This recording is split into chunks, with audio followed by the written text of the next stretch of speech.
Hello and welcome to Finance RM. In this lesson, we will talk about the topic of interest. So, firstly, the basics of interest. Interest is the cost of using money when you borrow or the reward for providing money when you save, invest, or lend. It's always expressed as a percentage of the principal over a time period, most commonly per year. The core components include the principal, which is the base amount borrowed or invested, the rate, the percentage charged or paid annually, time, the duration the money is used, often in years or fractions of a year, and frequency of calculation, daily, monthly, quarterly, annually, affects the total cost and return. It's straightforward and there's no compounding in the simple interest, which is just the interest is the principal times the rate times the time. And an example, if you put $10,000 at 5% for 2 years, then that $10,000 times 0.05 times 2 is 1,000.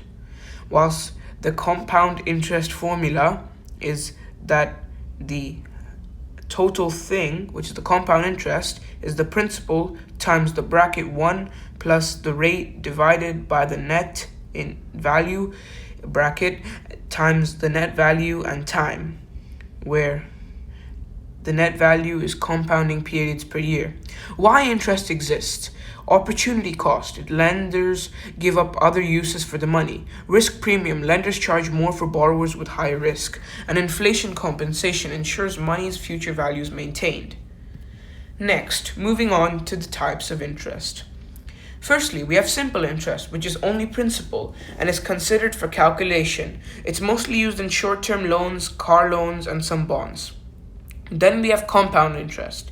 It's interest applied on interest, and it's found in credit cards, savings accounts, and investment growth. The more frequent the compounding, the higher the total. Next, fixed interest. The rate does not change over loan or investment term, and predictable payments means it's good for budgeting.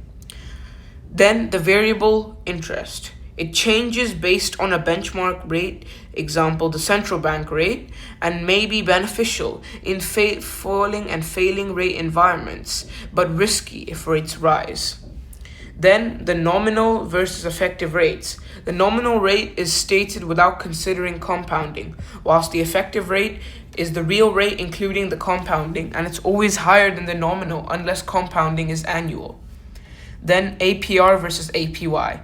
APR, which is the annual percentage rate, is borrowing cost including some fees, no compounding.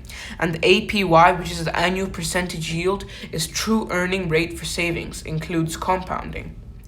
Next, we have amortized interest, which is payments cover both interest and principal. An interest portion decreases over time as principal reduces.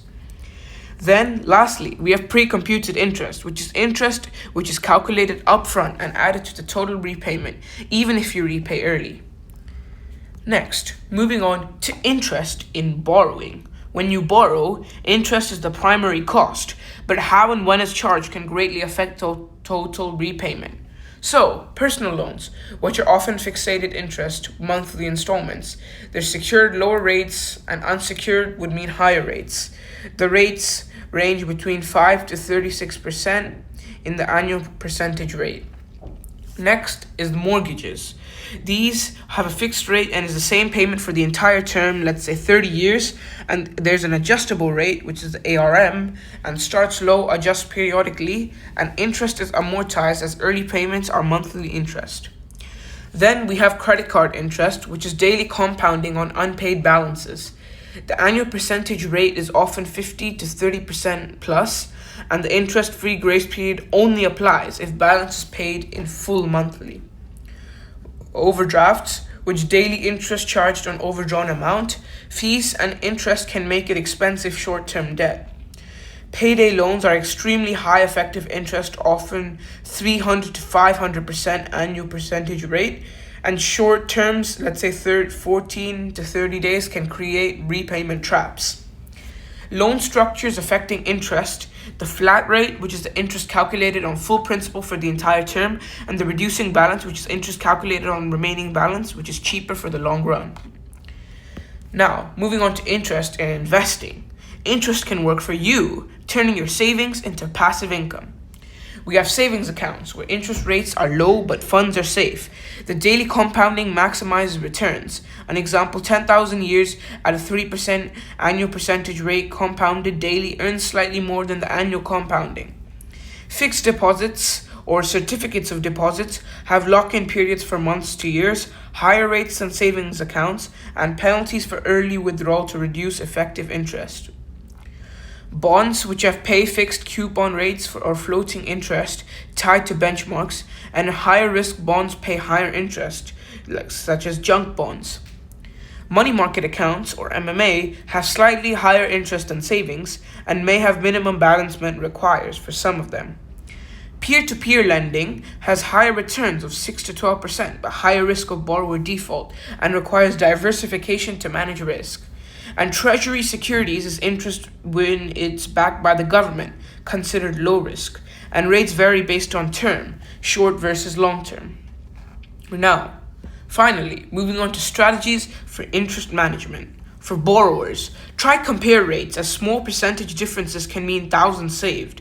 Shorten loan terms as reduces total interest paid. Make extra payments as targets our principal, cutting future interest. Refinance at lower rates when market rates drop. Now, investors and savers. Maximize compounding. Start early, reinvest interest. Choose optimal products, high yield savings, CDs, or bonds, matching your risk level. Laddering. Spread investments to manage rate changes. And risk management, fixed versus variable. Choose fixed if rates are expected to rise. Diversify across terms and products, reduces exposure to rate fluctuations. Leverage interest to build wealth. Use interest earning accounts for emergency funds. Reinvest bond interest into growth assets. Thank you, and don't forget to drop a like and subscribe to the channel, and comment any queries you have or any advice to the channel. Don't forget to be smart, stay smart, and achieve your financial goals.